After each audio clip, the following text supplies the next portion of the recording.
6. Agatha disappears.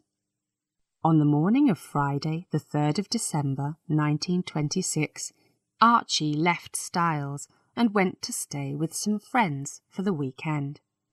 Nancy Neal was also staying at this house for the weekend. Perhaps Agatha knew this, perhaps she didn't. We can't be sure. Nobody knows what Agatha was thinking late that dark winter evening. Rosalind, now 7 years old, was in bed.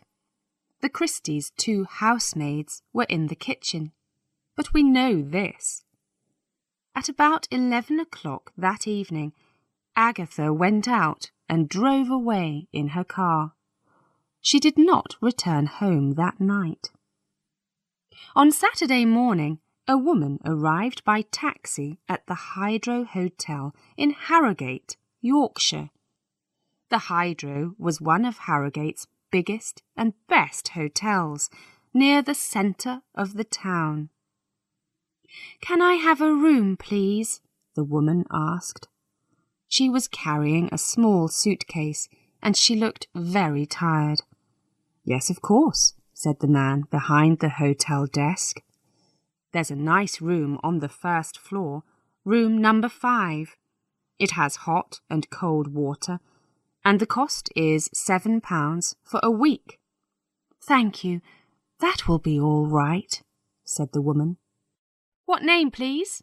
asked the man. "Mrs. Teresa Neal," said the woman with the suitcase. Also on that cold Saturday morning in December, a 15-year-old boy was walking beside a lake called the Silent Pool. This was at a place called Newlands Corner, about 14 miles from Sunningdale. The boy's name was George Best. Suddenly, George saw a car. It was off the road down by the lake, but the lights were on. "That's strange," he thought. "Why is that car down there, and why are the lights on?" And he went to have a better look. The car was empty, but the driver's door was open. George looked inside. He saw a coat and an open suitcase. Half out of the suitcase were 3 dresses, some shoes, and some papers with the name Mrs. Agatha Christie on them. George quickly went to find a policeman. The newspapers were soon full of the story, and Agatha's picture was on the front pages. Where was the detective story writer? Was she dead? Was she murdered? Did she kill herself?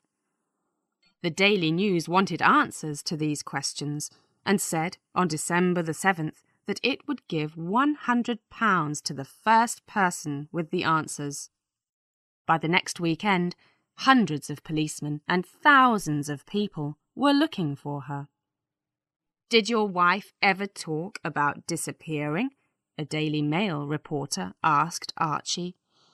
"Yes," said Archie. "She once told her sister, 'I could disappear any time I wanted to. I would plan it carefully, and nobody would find me.' Perhaps this happened. Or perhaps she's ill and can't remember who she is." The police asked Archie lots of questions, watched his house, and followed him to his office. "They think I've murdered Agatha," he told a friend.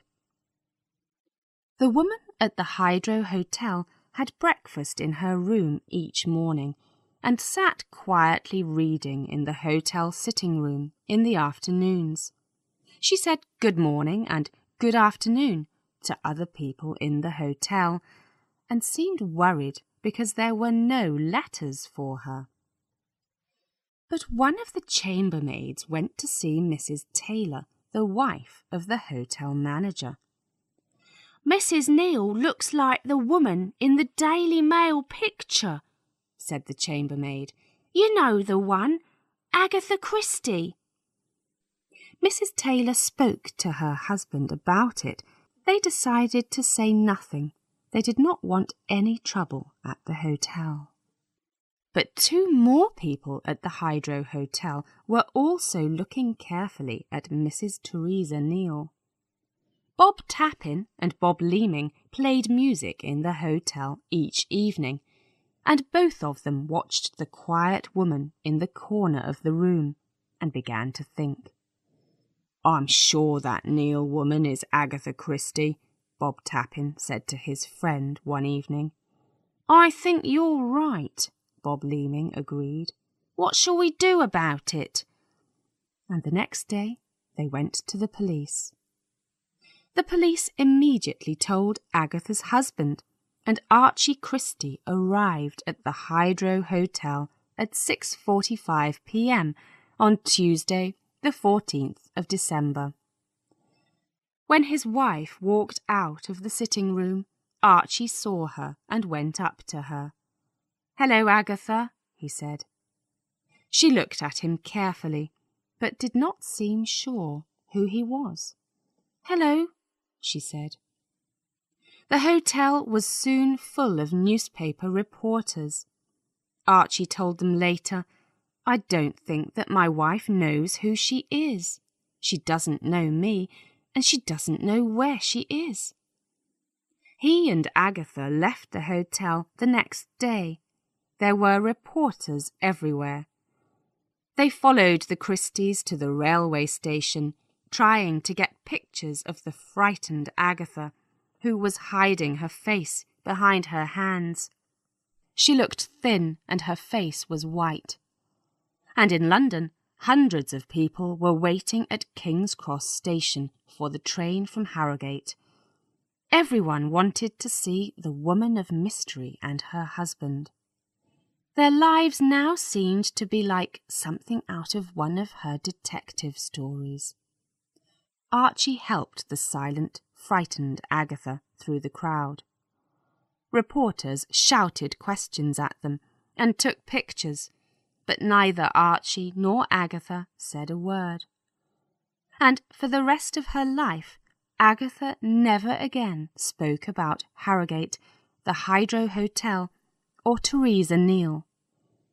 But what really happened that night after she left Styles?